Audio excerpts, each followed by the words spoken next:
Okay, everyone, thank you for coming. Thank you for joining us. I know that you took time from your busy schedules, and we will do everything to make this well worth of your time. So now, Mr. Yo want to show us one video with Yes. Okay. Okay. Okay. Anybody want to guess her age? As people age, they try to find ways to preserve their appearance, and a Florida woman says she has found the fountain of youth. News Channel 5's Tanya Rogers joins us now with this special report. Tanya? Well, Jane, Hannah, and I have had several people ask me, how old is she? She is a grandmother, and she is eligible for a senior citizen discount. Her quest started because she wanted to feel healthy and have lots of energy, but she has reaped more benefits than she anticipated. And here we have some ginger. Annette Larkins shows off her garden in her Miami-Dade County backyard. It's full of fruits and vegetables. Every corner of her garden has something that is edible. And I've been eating them, and they're so good. She also collects rainwater to drink and water her plants. Annette says the food in her garden is her fountain of youth. I'm very vibrant. I have lots of energy, as I told you before. I'm up at no later than 5:30 in the morning as a rule, and I'm ready to go. Annette's husband owned a meat store in the 1960s. That's when she became a vegetarian. But as the years went by, she became a raw vegan. She does not eat any animal products. Her food is unprocessed and uncooked. My diet consists of fruits, nuts, vegetables, and seeds. I do a lot of sprouting of seeds, and as you can see from my garden, of course, these are the raw foods that I eat. Annette also juices fruits and veggies. If you live on a landed property, this is one of the best things you can do. You know, grow your own fruits and vegetables. It's a luxury. You name it, she can juice it. Grapefruits, pineapples, even spinach. But not everyone in the Larkins family eats and drinks this way. Annette's husband of almost 54 years chose to continue to eat the way he did when they were first married. I really wish I would have did what she's done. Amos Larkin says people even wonder if Annette is his wife. They'll ask me, what am I doing with a young girl? Or they'll say, you got your granddaughter with you, you know, and things like that, you know. Amos takes prescription medicines daily for high blood pressure and diabetes. Annette says she doesn't even take an aspirin. Because friends and strangers kept asking her questions about her health and youthful appearance, she decided to publish 2 Journey to Health booklets, and she produced the DVD 12 years ago. Discovery Channel, they took sections of the booklet and translated them into Spanish, which, by the way, is my second language. So how old is this size 4 beauty? Annette just turned 70 years old. This one lady who is my age, she said, you know, was telling her friend that I used to tell them about eating. You see how dark her hair is. I wonder whether she dyed her hair or not. And they wouldn't listen. And her reply was to that, or her response to that was, look at her now and look at us. She's an amazing person, though. Oh, man. I mean, really, she do everything. I mean, build computers. Oh, she's make all her own clothes, grow her own food, speak 3 languages. You know, it's amazing. So you see, it's not just physical well-being, it's also mental, spiritual, emotional that this high antioxidant diet can do. Now, Annette has been eating completely raw for 27 years. Now, we want to remind everyone, no matter how old you think she really looks, she changed her lifestyle to feel better and have a good quality of life. And her husband says, I wish I had done what she did. And I said, well, is it too late? He goes, yeah, it's too late for me. She looks fantastic, but in this day and age, you know, a lot of people asking you, has she had plastic surgery? She hasn't. She said she hasn't had any plastic surgery. She said, but never say never. Because she said maybe when I'm 80, I might change my mind, but she hasn't had any plastic surgery. And it's really neat because he says she's so beautiful, and he says when he wants to get help when he goes to like the grocery store or something, he says, Annette, you walk in front of me because you get all the attention, and then I'll be able to ask the questions. Works out in his favor there. And her kids, her 2 boys are in their 50s, early 50s. Yeah. How was the orange juice? I saw you tasting it. It was very Was it good, good? and she literally drinks all that through like a week or 2 weeks. Yeah, it's amazing. It's a full-time job, I'm sure, It prepping is. that food. It is. Tanya, Great story, Tanya. Very enlightening and eye-opening. Thank you. You're welcome. And she started in her 40s, you know, so it's never too late to start. But she is on 100% raw. I think that might be quite a challenge for a lot of people, especially in a food-rich Singapore.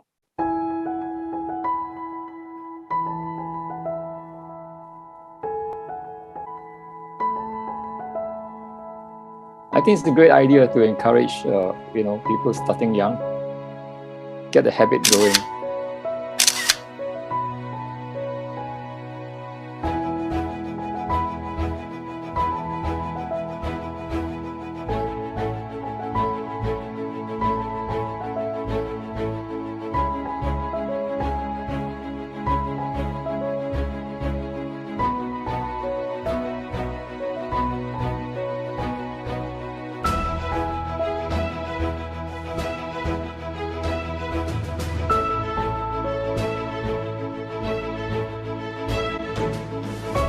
These are the things we advocate in our workshop, and you can see that Kat is really practicing this.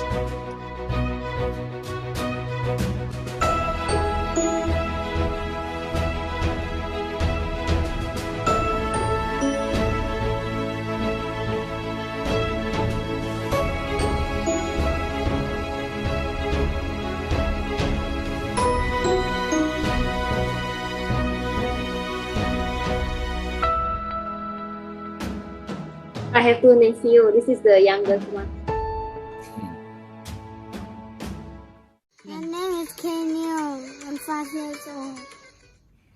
What's your name? Bang. How old are you?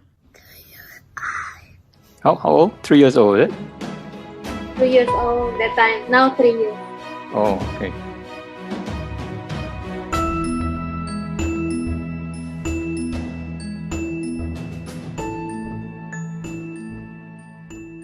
Okay, Titi. May papaya? Isan? Papaya. Papaya tea.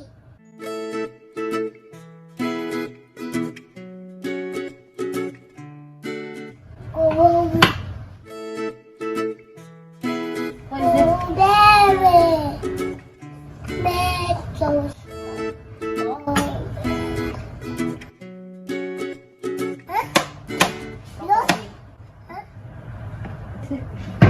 Broccoli.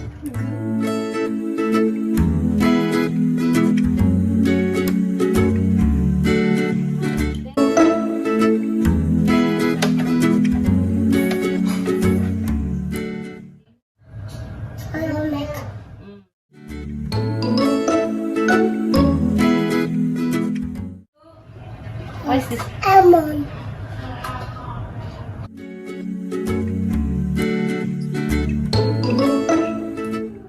Too much. The blender is half its height, huh? Goji.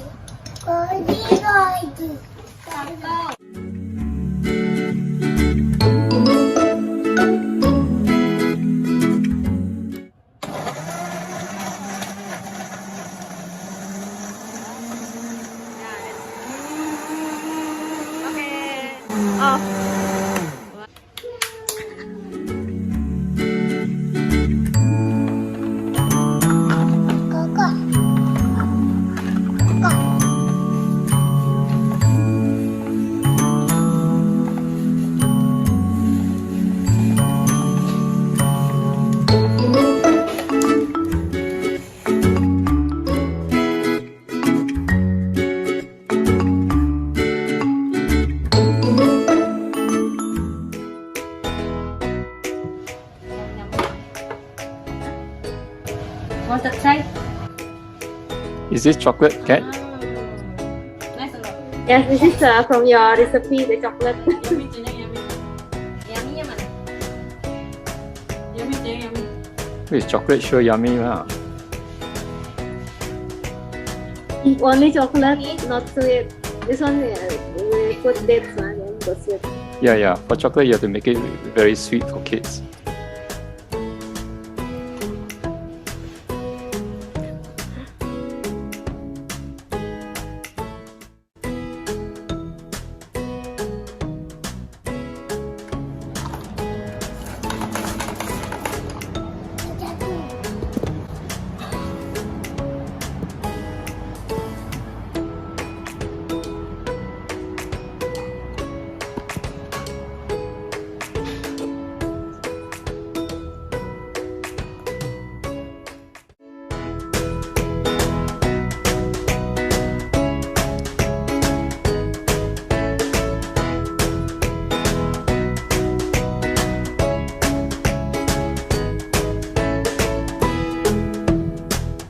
It looks so much like spaghetti, yeah.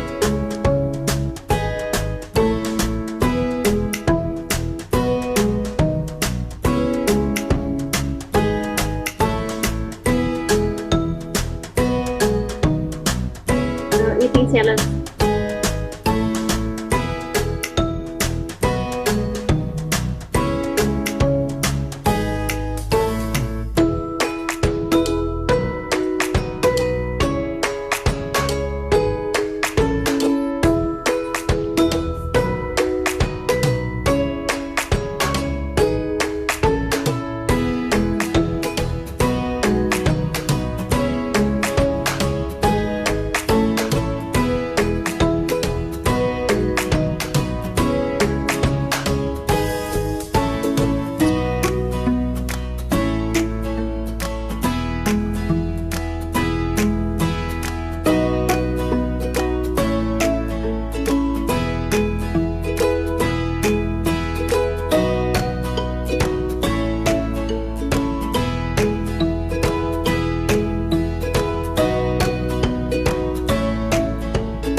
Okay, thank you for watching.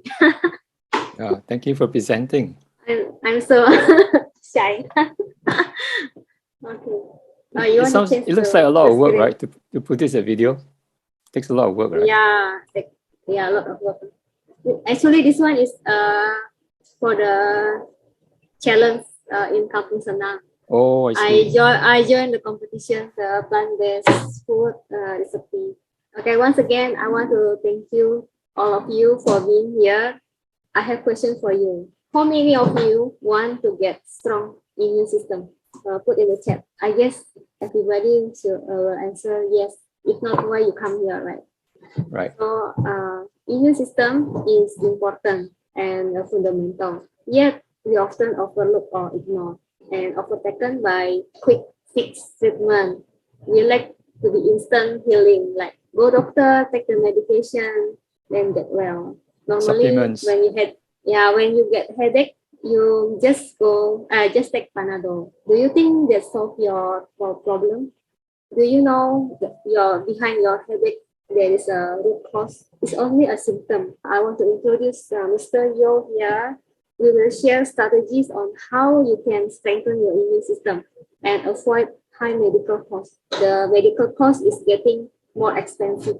Mr. Yo has more than 20 years of experience in holistic health.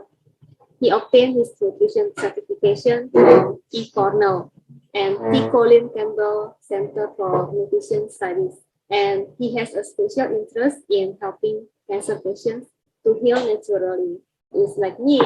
I find Yo is different because he implements what he's teaching. So what he's teaching with you is not on a theory. He's doing and teaching. Right. Right. Yeah. So he has tried it for himself first before he teach you. Then I personally reap the benefits. I remember the time I still no hair under chemotherapy. Yo has reached out to me to help me for the retreat in Batam, the Sijori. So that's my first time have consultation with Yo. I attend the live the live retreat on the practical, how I can learn how to do the healthy smoothie.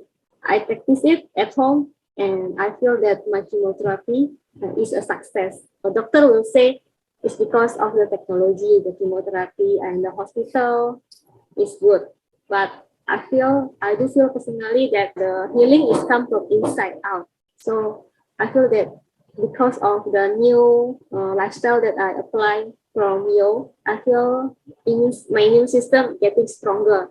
I feel a lot of benefit from Yo, and not only that, he not only sharing you one time, but he will be your coach for your lifetime. Okay, without further ado. As long as you live, as long as I live, and as long as you live. Okay, what about how did your diet help you with chemo? Because you were still doing chemo at that time, right? Yeah, so at the time I still doing chemo. In my daily food will be I make the salad dressing, like what you see in this video, the cutting vegetables. But what do you think might have happened if you did not go on this diet and you went for chemo? I think I will get weak because what I know is not sufficient. Like my food is not raw. I still cooking it, and my conviction is not that strong. That sometimes like my father bring me to a bakute shop and ask me to eat the meat, and he will persuade me have to eat. If my conviction is not strong, then I will eat because I want to please my dad, even though in my heart I know it's not good. Then after attending your workshop, I deepen my conviction. Like no. Then I can say no. I can be stronger. More confidence. I see. Because a lot of people who are not well prepared when they go for chemo, they have a lot of side effects. You know, the body. I do feel the side effect, vomiting, couldn't sleep, stomach ache. But I think that is temporary. Most of the time, my mindset is still good. I see. Yeah. Okay. So I pass to you now. Yeah. So it's my turn to thank Kat and to thank everyone here. I think, as I was saying, this being a small group, I think it's okay for everyone to ask questions along the way. Right. I think we can make it informal, light and easy. A bit about myself. I was trained to design buildings. Designing diet plans was never on my drawing board. Halfway through NUS, I made a U-turn in my life. Getting to NUS to do architecture was something I wanted all my life since secondary school, when I could decide. And when I got to NUS, I realized there's something far more important dream career. I realized that that humanity is allowing ourselves to destroy our planet. And there's not enough people doing this. There's not enough people speaking for the planet and trying to protect the planet. Most people are too busy trying to, build a life for themselves, build a career for themselves. So it took me a long time. As I'm saying, it sounds very easy, but it was a real struggle for me at that time to want to decide to drop whole career in architecture and to pursue something closer to the heart, something more spiritual, something that has become a mission to me. So I'm doing this largely as a mission to restore the planet and to restore our health, because I came to realize that our health and the planet's health are intimately related. So when we want to save the planet, we can do that by saving our health, because our food and our environment, our lifestyle is all dependent on the planet. So they both affect each other. One main thing we want to do is to empower people. I think people have given too much of their power away to authorities, to doctors, and to other people. I think it's important that we take our power back and be able to heal ourselves, know how things work, and build our lives back. Because good health is our birthright. I think everybody has good health, and it's something we want to return to everyone. And we just want to explain that we're not any MLM thing here. We really just want to encourage people to go back to nature. Okay, we're not selling anything expensive here. In fact, the things that we advocate, you can buy from your wet market and supermarkets. There'll be poll questions, so good to take notes. Leave the long questions at the end. The short questions can be asked on the spot. This is just for education purposes here. We are not intending to replace medical advice. So there are three main points. We want to discuss why antioxidants are so important. And there's a very worrying trend why it makes it so important, and even more important now during the pandemic. Where they are found and how do you get it in fast and keep it in there, without losing it, because it's also very easy to lose. And lastly, we want to hear what your plans are, what your thoughts are. I think we know this too well, right? It's been going on for a long time. Diabetes is up and coming, and dementia is also up and coming. The point is that there are more and more diseases cropping up. Autoimmune diseases are also cropping up, and also they're getting younger and younger. So this is a very worrying trend, which most people seem to be oblivious to. Maybe we're just too complacent about things. We think we have a good medical service, and people become complacent. This is Straits Times. The expert here is a Professor Chung from the National University Cancer Institute. He says that there are many preventable cancers, but people aren't making lifestyle changes to prevent them.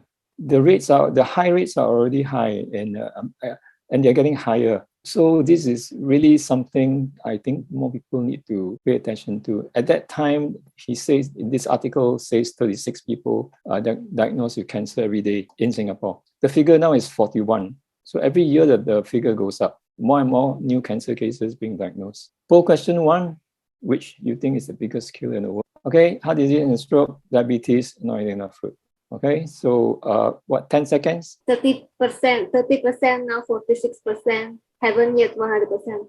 Okay, anyway, Global Burden of Disease Study, funded by Bill Gates, done by the World Bank. Largest study ever in the history of humankind on risk factors for disease. It's different in every country, but in the United States, the #1 killer is not eating enough fruit, according to them. #1 killer. So I think #2 was smoking, right? Not smoking. So, but like, it's more important to eat fruit than it is to not smoke. I mean, that was crazy. And because they basically went through each of the diseases and found out which proportion could be prevented by eating more fruit, and you add them all up, you're like, whoa, eat fruit. The Global Burden of Disease Study, funded by the Bill and Melinda Gates Foundation, is the most comprehensive and I'll skip the rest of the video. The answer is #4 because not eating enough fruit contributes to #1, 2, and 3 combined. Sir, 70%, 75% people answer cancer. Right. I think that's expected. Yeah. I think if I didn't know this information, I would have voted #1, 2. In the US, it's #2. #2 is the biggest killer. But in Asian countries, it's #1. As I was explaining, #4 is the answer because #4 is the contributing factor to #1, 2, and 3 combined. In fact, it's a lot more than 1, 2, and 3. It's also hypertension, cholesterol, auto-intoxication, autoimmune diseases, obesity, aging. The list goes on. And in this time and age, we have another concern. If you look at the COVID death cases, most of them have got underlying conditions, and these underlying conditions again indicate people with a weak immune system. So all the more the immune system is super important. In fact, the real solution to fighting viruses is a strong immune system. There are 150 studies now confirming that natural immunity is equal, if not better, than the vaccine-induced immunity. The Johns Hopkins study put the figure as 27. That means natural immunity is 27 times better than vaccine immunity. And the Israeli study put the figure at 13, okay? Meaning natural immunity is 13 times better. In the case of the virus, this is what it means. If there's a virus and your immune system is are your soldiers, in this case is your white blood cells. So when we say immune system is weak, you either have less of your soldiers or you have weak soldiers. It also depends on the viral load in fighting the virus. The other big concern is about cost, because medical cost is rising every year. Ms. Fina Leong has this comment that if you don't invest time, money, effort on your health, you're going to be spending a fortune on illnesses later. Okay, she spent more than $1 million treating her mom's cancer, and the mom still passed on despite all the resources spent. Well, question #2, is there much we can do to the immune system? Because is it all in our genes? How much can you do to boost the immune system? I think most people know the answer to this. So 0% voted true. Okay, I think most of us know the answer. And the answer is that only 5 to 10% of the effects are in our genes. Okay, 90 to 95% of the effects is from our lifestyle, from our dietary lifestyle. So there is a lot we can control. From 90 to 95% is affected by the environment and our lifestyle. This is one of the most important slides in this whole talk. If you're talking about causation, not the symptoms of cancer, this is how it works. Normal cell, when the cell is bombarded by free radicals, the free radicals damage the cell.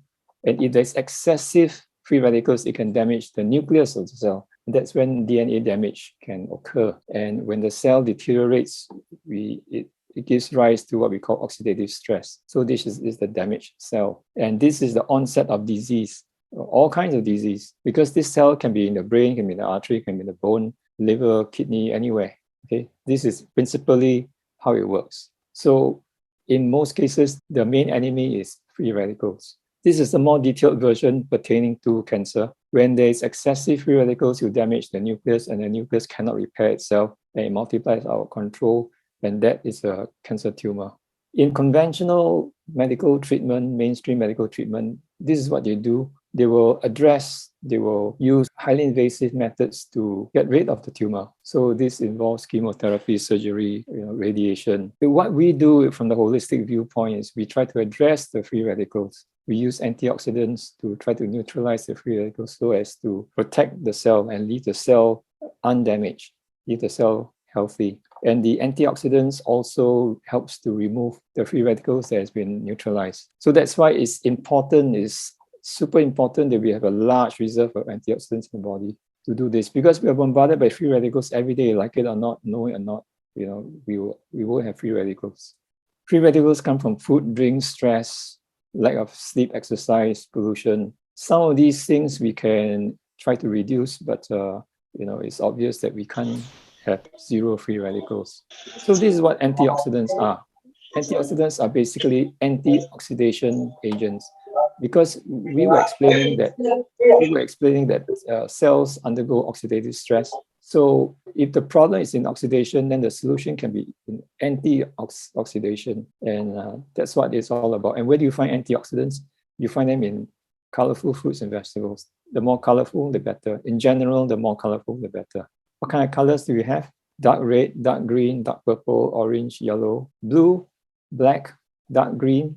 Okay, the more colorful, the better, because the color pigment itself is the nutrient, is the antioxidant. I mean, these are very elaborate. I'm just touching and going because this is just a small introduction.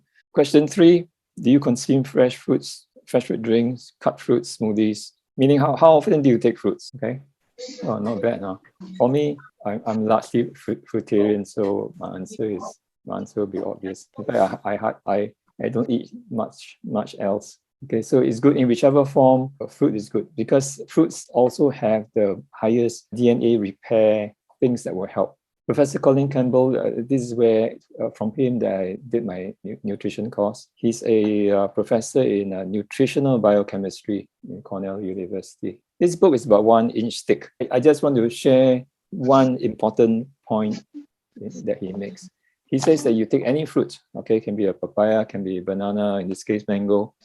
He says there are thousands of chemicals and enzymes that is working synergistically in the material of the fruit.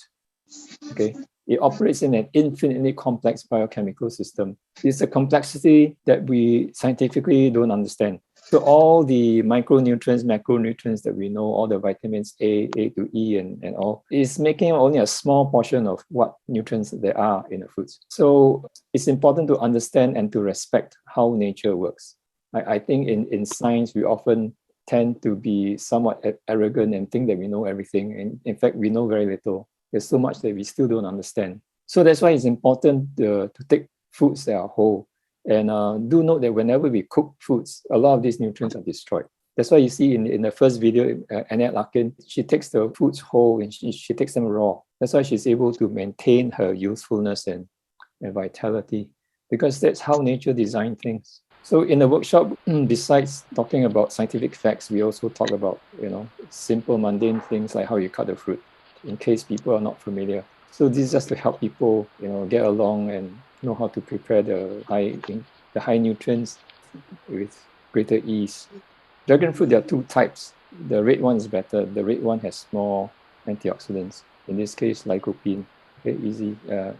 It's good to chew the seeds because there's a lot of the nutrients are in the seed. So when you blend, that's best, because blending will break up the seed. So this is how we condense. This is how we compose and we condense all the high nutrients in one go. And it's best to eat only about, say, 70-75% full. Don't eat until 100% full. Very often we eat until 120% full. Galangal, by the way, is what you call the blue ginger. Okay, like sesame seeds are inherently high in nutrients. So you find that in our recipes, we always try to include some kind of ginger, because we need a good balance of the yin and the yang.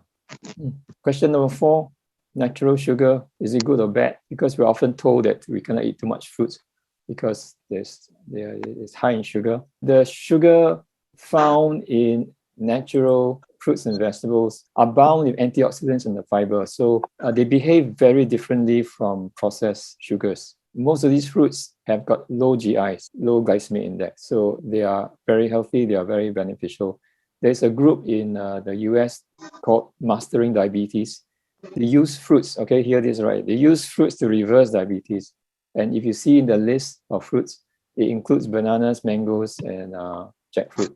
They are super sweet, okay, and they use this to reverse diabetes. And this is part of the answer. This study is from Belgium. They explain that when fruits are in their peak ripeness, okay, that's when you see all the black spots and the fruit is the most fragrant. When the fruit is in its peak ripeness, the antioxidant is also in its highest level, okay.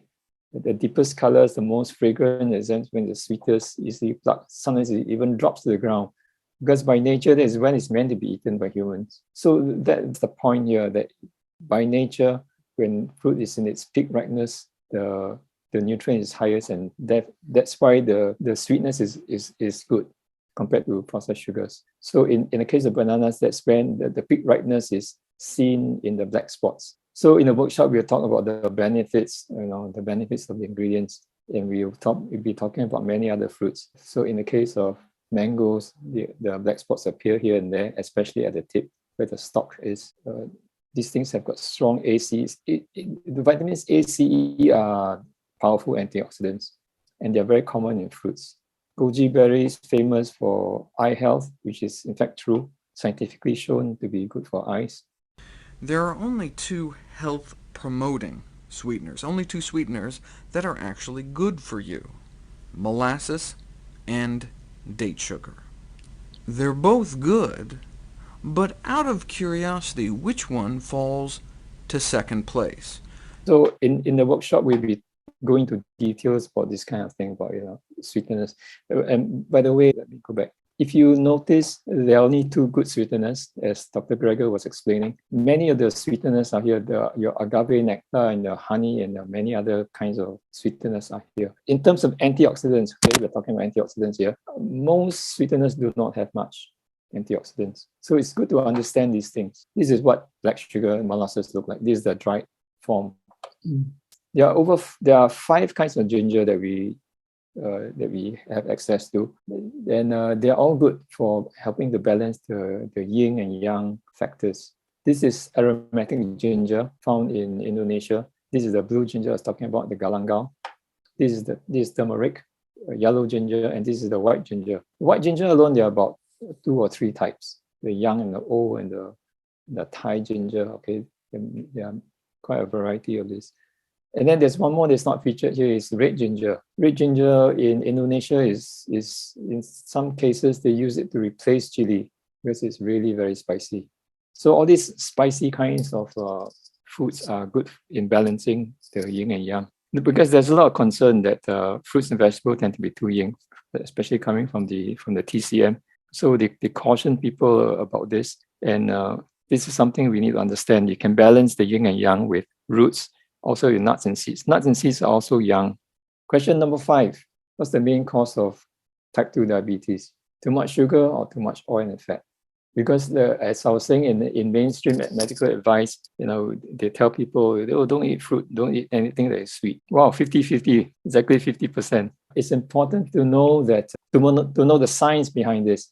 It's important to know the science behind this. And this is, as Dr. Greger, oh, by the way, I keep talking about Dr. Greger. I use a lot of his information because he's a medical doctor himself who has dedicated his career and probably his life into compiling medical information and translating them in ways that laypersons like us can understand. So I use this information because it's highly reliable and it's well researched, it is scientific. He explains this. This is from his video. This yellow layer here is the cell wall. So this inside the cell, this outside the cell. So these white crystals you see out here, these are the sugar particles that is supposed to go into the cell where it can be utilized, produce energy. And this intramyocellular fat is the fat particles that that jams the doorway for the sugar to come into the cell. So he explains that the problem with diabetes or insulin resistance is fat. Okay, it's a fat problem that is causing the sugar problem because the fat disables the door for the fat to come in. It jams the door. So the real solution to diabetes is really to cut out fat first and up your nutrients so that the cell health can be improved. So there are, for diabetes, there are two main problems: too much fat and poor cell health. So that's how people are able to reverse diabetes.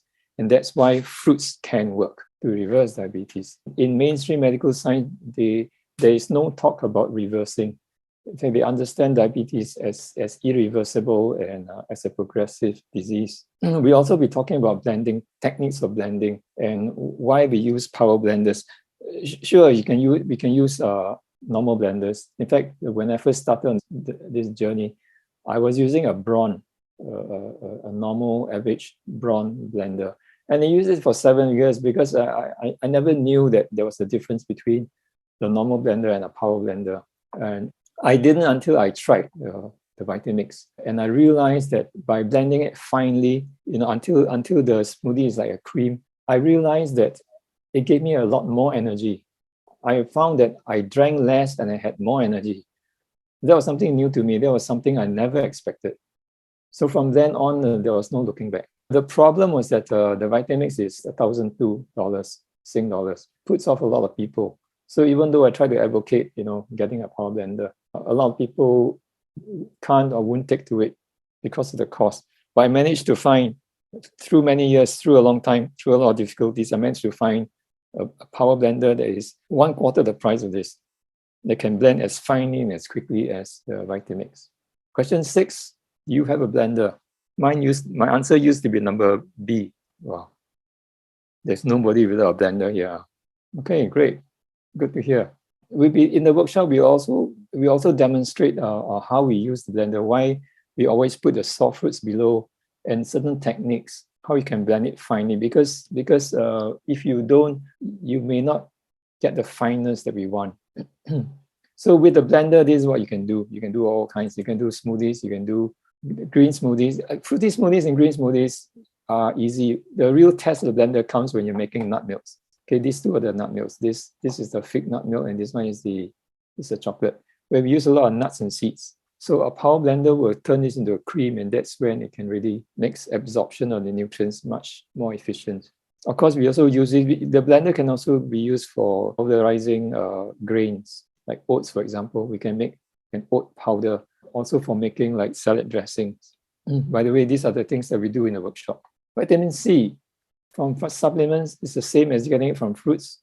We know that vitamin C, for example, is very good for reversing cancer and many other problems, good for detox, but it's famous for helping cancer cases. But it was found through many studies that the real vitamin C, yes, helps to prevent and reverse cancer, but the supplement vitamin C has been shown to worsen cancer. So there's a lot of caution to avoid supplements. So they are very different. So the nutrients from supplements can be very different from the real thing. In fact, Professor Colin Campbell, to him, he says that he doesn't see supplements as a health food at all. So he says they should be avoided completely because there are lots of unknown side effects. There are lots of problems that we can't foresee. As he was explaining with the diagram, where I showed the mango, in a typical fruit, there are thousands of nutrients. So when you extract the nutrients out, when you take out just the vitamin C or the vitamin D or whatever, he says that nature doesn't work that way. The nutrients always work in synergy with each other. So extracting the nutrients out to try to isolate them doesn't serve its purpose. Nature doesn't work that way. So he's very much against supplements, actually. So we also know that there's a lot of pesticide. There's use of pesticide in our fruits and vegetables now. So what can we do? I hear this very often, including from cancer patients, that there's pesticides, so better avoid. So this is a very real concern. So while we understand people have that worry, we also need to reassure and we need to demonstrate to people how we can wash away or to reduce the amount of pesticide, because organic tends to be very discouraging for a lot of people. The cost is very discouraging. Yes, one more person. There's a clear scientific consensus in the scientific community that the health benefits from consuming fruits and vegetables outweigh any potential risk from pesticide residues. But we can easily reduce whatever risk there is by rinsing our fruits and vegetables under running water. So he says that, Dr. Greger says that just rinsing can remove 50% of the pesticide. But I have one concern. He says you can rinse the fruits and vegetables in water. And he also talks about using salt. But my concern is that there are some pesticides that are oil-based, because farmers wouldn't use water-based pesticide unless it's in a greenhouse. Because when the rain comes, the rain can wash away the pesticide, and they'll have the pest problems again. So many pesticides are oil-based. So it's important to have some kind of wash that can wash away oils, some kind of emulsifier. So they tend to be soap-like. So it's important to use the right kinds of vegetable wash. Vegetables are very important. They are very nutrient-dense, certainly very nutrient-dense. And this is one type of nutrients they have, isocyanates. They behave as antioxidants, and they are found in cruciferous vegetables. This is a whole family of vegetables, where all your broccoli and kailan and all these are. Okay, they are essential, and that's why we need to talk about this. We need to talk about how to use vegetable wash to take care of this problem, because we need to know how to handle this. We can't, because of the pesticide, ignore eating these things or avoid eating these things. Broccoli, for example, is a bit tricky, because you can't wash, you can't scrub, you can't use a brush and scrub the thing. So there are certain techniques how you can use the vegetable wash for this. Soaking is essential. That's how you get your family members to eat fruits and vegetables, especially the kids. I for one, when I was much younger, I wouldn't want to touch vegetables. And even now, I'm not that crazy about it. That's why most of what I take are fruits. So if it's easy, if it's difficult, for example, then how do you get people to eat vegetables? I used to keep cats, and the cats wouldn't touch this. I think dogs can still eat vegetables, but cats will never touch vegetables. One good way is to camouflage them. Camouflage the fruits and vegetables in your smoothies. Earlier on, I showed you the 6 smoothies, and even for the fruity ones, right? If you can sneak in an undetectable amount of greens in the fruity smoothies, that's fine. That's one of the best ways. So instead of making a green smoothie, which is difficult, a lot of people will be adverse just seeing the colors. I've done workshops where the kids, when they see something green, they wouldn't even touch it. They wouldn't even want to sample it. So it's important to find ways to make it nice. Make vegetables, put the vegetables in some recipes that is undetectable. So we're coming to the part we talk about how to protect our antioxidant level and what lowers the level. So we're talking about raising antioxidant level, but it's important to understand how not to lose it, because it can be quite easily lost. So when we eat certain products like this, including processed foods, in this case, animal-based foods, we are eating the lifetime accumulation of toxins. And these guys live in stress and they die in stress. And the kind of foods that they eat are also laden with pesticide, herbicides. They have to live with antibiotics, growth hormones. So there's a lot of toxins in their body, in their flesh. So these things are rich in free radicals. And the way it's cooked, again, raises another level of concern, because high temperature cooking produces more free radicals. The higher the temperature, the more the free radicals. These are 2 groups of carcinogens, okay, heterocycloamines and PAH. This is known scientifically to cause and to worsen cancer. And yet this is widespread. You go to hawker centers, you go to food courts, even school canteens, people are selling these things. We are promoting cancer. And yet we wonder why cancer rates keep going up. She's a cancer expert. She's a cancer surgeon specialized in breast cancer. And she makes it very clear that animal protein and animal fat are the exact nutrients to promote cancer growth. And she makes it clear that animal protein and animal fats includes those from fish, dairy, and eggs. Back to Professor Campbell, he says that cow's milk is a recently discovered carcinogen. And why cow's milk is cancer causing is because of this factor called IGF-1, insulin-like growth factor. This is a growth hormone that is inherent in cow's milk. The purpose of this IGF-1 is to help the 60-pound calf grow into 600 pounds in a matter of months, not years. So it's meant to promote growth fast. So when adult humans don't need to grow and we consume cow's milk, the body wants to grow.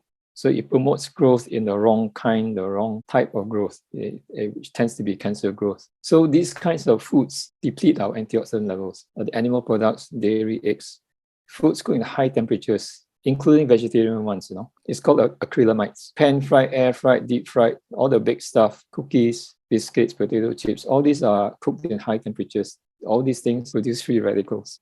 Highly processed stuff, not only they have been stripped of their nutrients, there are chemicals added to it and free radicals added to it, MSG.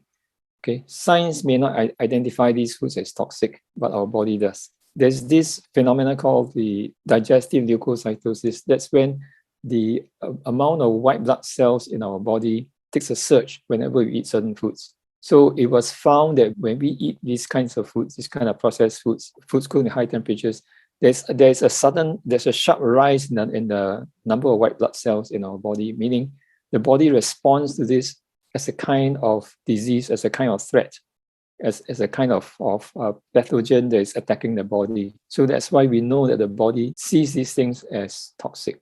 Children need animal-based foods for proper physical, mental health. So can we avoid or can we not avoid? I mean, I've been told this all my childhood, that we need, you can eat less, but you cannot don't eat, right? That's what we are told. When I grew up and I did the research myself, I found it not to be true. You can find all the nutrients that you need from plant-based sources, from natural foods. There is a very recent movie that was produced, and they were showcasing a lot of bodybuilders and muscle men, all plant-based. And also the fact that today's meats are increasingly toxic. I think people need to understand and people need to really take precautions. And by the way, if animals can grow so big, you think, you see the cow and you see so many of the animals, where do they get their protein? So similarly, we can get the protein directly from the plants. Okay, we're coming close to the end now. Fruit prep is too dangerous for kids. Is that true or is that not true? So I think if you watch the earlier video right at the start, you can see how Kat herself allowed the nephew, right, to make the smoothie. Yeah. Because so what she did was she did all the cutting and just let the kid put it in and blend. He like to help me to do the smoothie, so he know when to increase the speed and when to stop. Wow, becoming an expert. Yeah, that's good. That's good. Good training for him. So we need to know how. So of course it may not be dangerous, and of course you need to tell them never put their hand into the blade. I think what Kat demonstrated is good also, to get kids to learn how to make things themselves. Because you see, like some of the cancer cases that I'm dealing with now, they don't know how to prepare food. No? So when they're dependent on others to make food for them, it becomes quite a trap. Because others may not know exactly what you want to eat. They don't understand what your taste is like. So it's good to develop this skill of making the food yourself, because you know exactly what you need. You know exactly what your taste is. It's best to be in control of your own health and of your own diet. We have come to the end now. We just want to elaborate that it's important to change our mindset and think out of the box. Don't always have to feel that we must have rice and dishes. I mean, I was stuck in this for decades, to think that a proper meal is rice with dishes. And I came to learn that, this rice itself doesn't have much nutrients, and your vegetables and whatever you have is thoroughly cooked. The nutrients are gone. And in today's foods, the fruits and vegetables, the nutrients are highly depleted because the soil on the earth has weakened. So the nutrients has dropped. So with lower nutrients and you cook the food some more, there's very little nutrients left for our body to absorb. So it's important to understand how things have changed and to readapt to the current conditions in the world and for your body. Okay, so it's important to be a master of yourself and to think nutrient dense. The smoothies that we do, just to reinforce, we got the fruity smoothies, we got the green ones, and the nut milkshakes. So these three categories cater to different needs. The fruity ones are the easiest. That's the one that everybody likes because the taste is good. But strictly speaking, the green ones are the most detoxifying. The green ones have got as high, if not higher, nutrients than the fruity ones. Okay, so for healing purposes, for detoxifying purposes, the green ones are actually good. But it is difficult to make them nice. And so the green smoothies require an acquired taste. And the nut milkshakes are the ones that are higher in protein. So for the bodybuilders and for mothers, expecting mothers, when you need a higher protein content, this is the one. And having said that, these two tend to be more yin. Okay, the fruity and the green tend to be more yin. So you need to know how to balance with the ginger, with some nuts and seeds if necessary. But the nut milks are not yin at all. Okay, so it's good to master all three so that you know what will fit your lifestyle, what will fit your body's needs. Beyond smoothies, beyond fruits, there are also many other nutrient-dense meals. For example, salads. Salads can be fruity salads or veggie salads. And then there are muesli. This is oat-based. So with oats, you can pile on your dried fruits and fresh fruits. Then there are also cooked foods. Cooked foods that are higher in nutrients. We have to find ways to make the cooked foods higher in nutrients, although nutrients cannot match those of the raw ones. As I was saying, salads can be fruity ones or can be leafy ones. And the salad dressings itself can be high in nutrients. The cooked foods, this is the oats I was talking about. This is the muesli version. The muesli can be in a jar form to make it very portable. So you bring the dry muesli, and when you're out there, you can just pour water and soak it, and it becomes a meal. The muesli can also be in a form of oat milk. It can also be in a form of porridge. Okay, so it can look exactly like rice, and yet people don't know that it's not rice. Why our workshop is different? Kevin is an ultra marathoner. I think this is his old record. I think he's done one that's longer than 100 miles now. 150. He's into a marathon. These are miles, So we convert to km is something 160 km in one run. So these are called ultra marathons. So anyway, and he is well read. So before he came to my workshop, he already had prior knowledge. He already read the China study by Colin Campbell. So anyway, he said that besides the smoothies he understood why antioxidants are so important, more about free radicals, how to avoid them, yin-yang balance. He really enjoyed the workshop, even though he thought he knew the information. I don't have a photo of Jenny here. She felt that in the workshop, the sharing of knowledge was very generous. It covered a wide range from medical perspectives to mundane details, like I was showing you just now how to cut this, how to cut that. Mi-Yong is a mother, and she said that as a mother, she's very keen on nutrition and antioxidants. And with so much information going out there, it can be very confusing. Sometimes we don't know who to trust. Sometimes we don't know if the information is reliable. So when I state sources from medical doctors, she felt a lot more comfortable. That's why she found the workshops convincing and reliable. I think learning a lot is a very common feedback that I get, which I'm quite surprised. I thought what I'm saying is like common knowledge. And after all that talk, we try to convince people to go healthy. People, yeah, I'm convinced. But then people get stuck. They don't know how. I want to do it, but then I don't have confidence, or I don't have the time. I don't have the energy to go and buy all these things that you're talking about. So Kat and I, we were talking about this plan A, B, and C. So it's just a way to help make things more convenient. So option one, for example, is you attend the workshop and then you learn, you do it, you get your hands dirty, okay? You prepare everything and you do it yourself. That's the best. I mean, that's what I do. That's what most of us do. Option B is you know how it's done. You attend a workshop and then we prepare the ingredients for you, because there are people who really don't have time, or they don't have the space, or for whatever reason, they don't have time to get their hands dirty, although they support the idea about high antioxidants. So we supply the ready ingredients packed like this. So all you have to do is get the blender, pop in 2 bananas as a base, and then throw the whole packet inside. So because everything is cut ready and composed for you in the right proportion, all the ingredients are there. You just have to pop the whole package inside. Okay.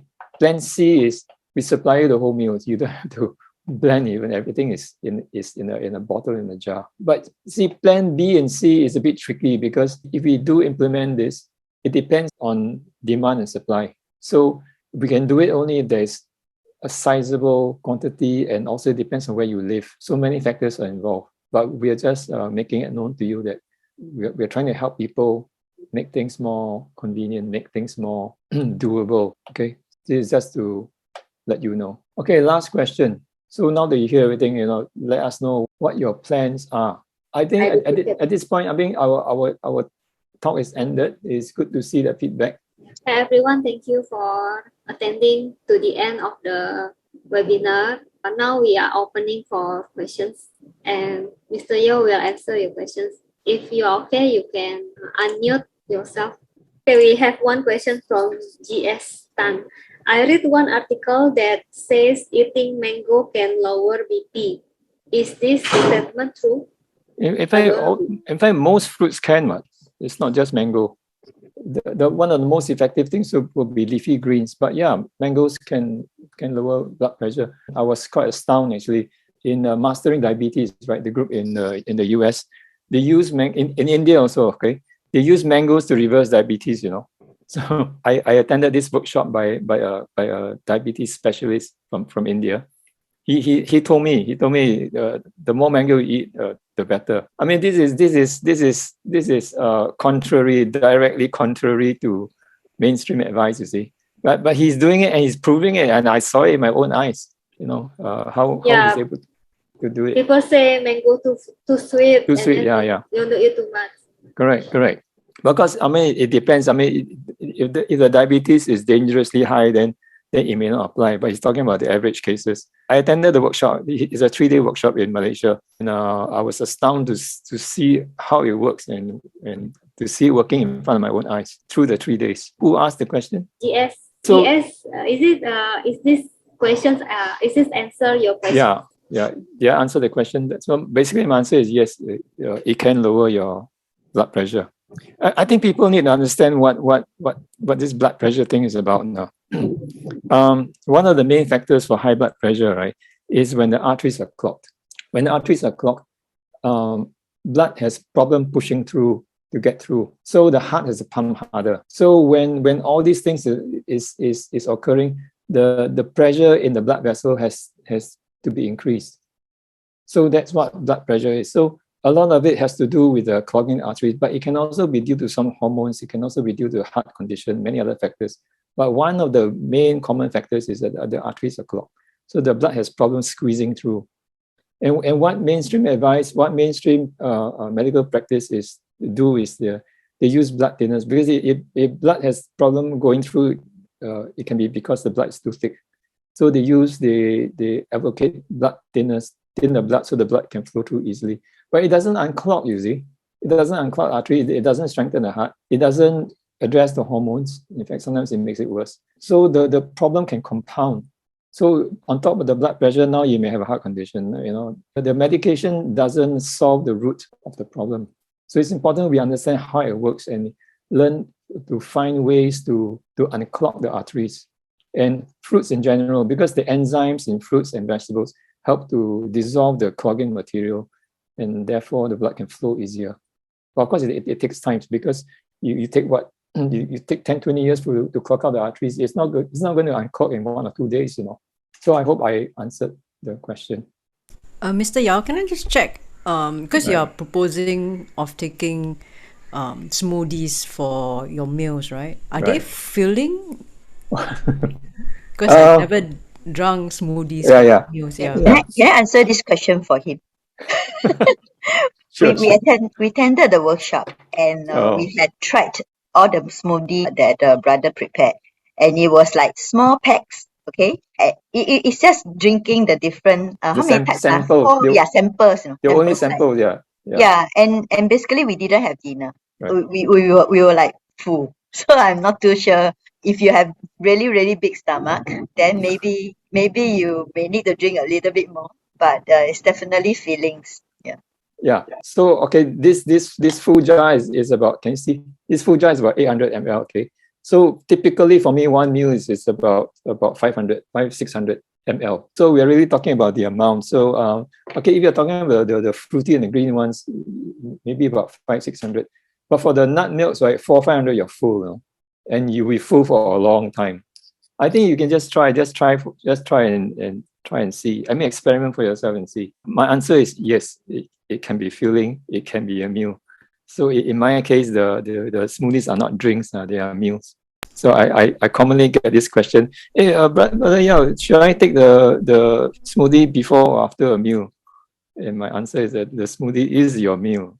I think, rather psychologically, we may feel that we don't have solid food. Yeah, correct. That, you know, yeah. So if we can, you know, work on that psychological effect of what is a meal, the definition of, you know, I think that will help. That's very true. That's very true, because I went through that too. You know, because I mean I came from where most people are, your rice and dishes kind of culture. So when I switched over, it felt kind of weird, no? But after a while, you get used to it. So if you come to my house now, there's no rice cooker and there's no rice. There are just a couple of blenders. So this kind of so-called food prep, right?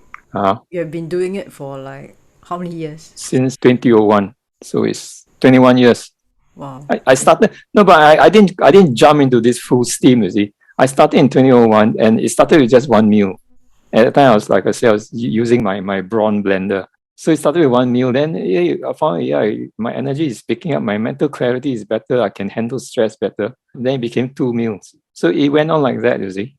And I'm like experimenting every day, practically even now, okay, even after 21 years, I'm still experimenting, you know, combining this, combining that, make it work, make it taste good. So the recipes that you all tasted in the workshop, those are the successful ones. I mean, like every 10 experiments that I do, only one will succeed, you know.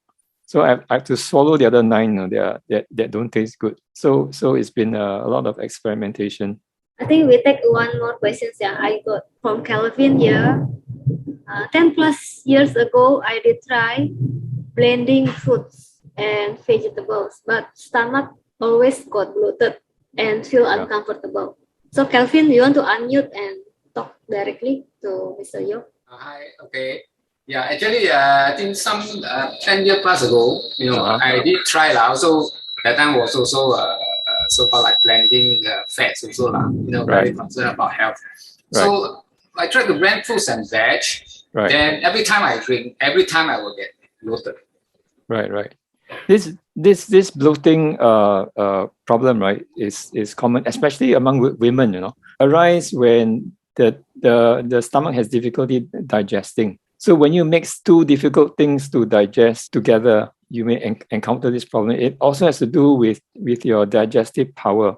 Okay, it's a long story. So, for example, if you're not hungry and you eat when you're not hungry, your stomach may have difficulty digesting. But the most common problem is when they have fruits. They combine fruits with nuts and seeds, or combine fruits with certain vegetables, especially avocado or certain fatty stuff. And if your digestive system is weak, then the food cannot digest. Then you will get stuck there. You will ferment, and when it ferments, it starts producing gas. It starts producing discomfort. So that's where you feel very bloated, and that's where the system may produce a lot of gas. So it has a lot to do with digestion. So a good solution is to strengthen your immune system and a yin-yang balance also. If your body is too yin, you may have problem digesting certain foods. So you need to get the balance right.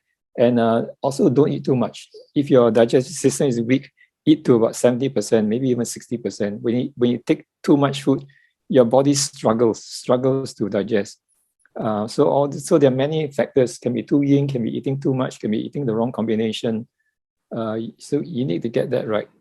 And eating it raw is tricky in this sense, you see, because when you combine them raw, it becomes more potent. So when there's a clash, the clash becomes more potent also. So it gets a bit tricky. So for a start, right, don't combine too many contrasting foods together. In fact, for many healers in the natural circle, for people with weak digestive system, they advocate mono eating, and it's eating just one kind of fruit per meal. So if you're eating, let's say banana, eat only bananas. next meal can be eat only oranges, But that's a bit extreme for us. But I'm just saying that all this has to do with your digestion, the digestion power. So back to your question, you're combining things. So I would suggest you combine fruits. Just stick with fruits. Don't combine the fruits with the vegetable. If you're eating vegetables, if your digestive system is weak, in some cases we even advocate cooking the vegetables. So it really depends. So like now when I'm dealing with cancer patients, they're very and this yin problem is very common. So in many cases, the vegetables we either put very little raw ones, or we advocate cooking them. So it really depends from person to person. Oh, because usually I only combine three lah. ABC lah. That means apple, beetroot, and this carrot. Yeah. So in that case, because beetroot can be tough, beetroot can be tough to digest, and also because of oxalates, you cannot take too much beetroot. So keep the quantity small, maybe just a short glass or something for the ABC. Even I try to convert it to juice, no? By juice. Yeah. I think ABC is normally in a juice form, right? Yeah, juice. I try. Yeah.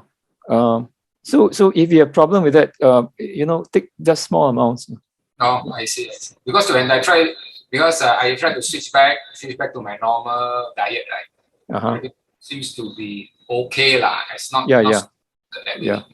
Yeah. Because most of our normal diet in our culture is very cooked, and then the yang energy is not a problem, you see. Because when it's cooked, right, the quality of the food becomes more yang, less yin. Cooking cuts down the yin and make it more yang.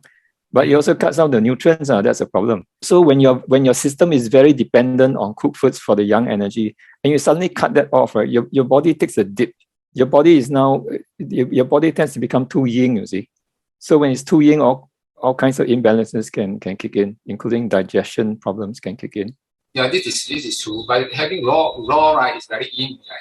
Yeah, it can be. Depends on what kind of raw. The nut milk is not raw. It's not yin. Mm-hmm. Yeah. Right. Thank you. Sure. Fina have questions? Just wondering if adding ginger or turmeric will help balance the yin and the yang. Yeah. It does. Yeah. Yes, especially the white ginger. Turmeric, turmeric does also, but different. Because turmeric has a very strong taste. I think Fina tried to help answer Calvin questions to add ginger. Yeah, correct. Yeah. And in my case, for people who've got digestion problem, right? You put a lot of ginger, I'll advocate making the smoothie spicy until it tastes spicy, because that will help. Yeah. Okay. Oh, Belina, you want to ask? No, just the last one. So will you be like sending emails to give us information on the workshop? Okay. Yeah, I let Kat coordinate that. See, from my side, right, I'm flexible. I can customize to your needs, So it's good that you tell me what you want, when you want it, and you tell that to Kat, and then Kat will let me know. Yeah, I think you all have my email address. You can send me email. Whatever requests for workshops or information that you want, you let Kat know, and Kat will arrange for something. Yeah, because because you will be busy with question, so I just help you to coordinate the admin work. Yeah. I'm dealing with quite a few cancer cases now, actually. So I'm quite packed. Okay. Thank you for. Yeah. Thank everyone for listening in. Thanks for your interest and your participation. So hope to hear from you soon. Thank you. Yeah. Thank you. Bye bye. Okay. Thank you. Bye. Bye.